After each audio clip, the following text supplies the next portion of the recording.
Upacara puncak peringatan HUT Bayangkara ke-73 di halaman Mapolres Lubuk Linggau dihadiri seluruh jajaran anggota Polres, anggota TNI, Brimob serta tamu undangan lainnya. Dalam upacara peringatan HUT Bayangkara ini, ada momen haru di mana saat 5 orang anggota Polres Lubuk Linggau diwisuda purna bakti atau memasuki masa pensiun dalam bertugas, mengabdikan diri selama puluhan tahun. Meniti karir sejak Tamtama Polri hingga ke jenjang perwira di institusi kepolisian Republik Indonesia. Para pensiunan ini pun langsung diarak keliling dengan menggunakan becak dari Mapolres hingga ke jalan protokol dan kembali lagi ke Mapolres Lubuk Linggau. Silakan untuk kamu undangan, kita akan melaksanakan. Woi Pak Kapolres, bawa becaknya nih. Woi Kapolres.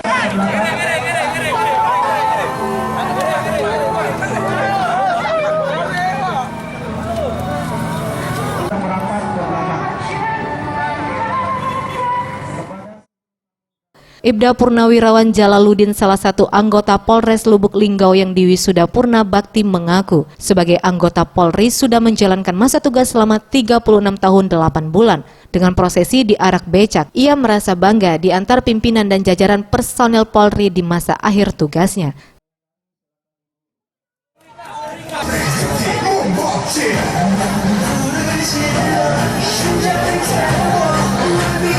Luar biasa bagi saya. Kenapa sampai demikian? Hingga hari ini selama bertugas, alangkah eloknya, alangkah indahnya.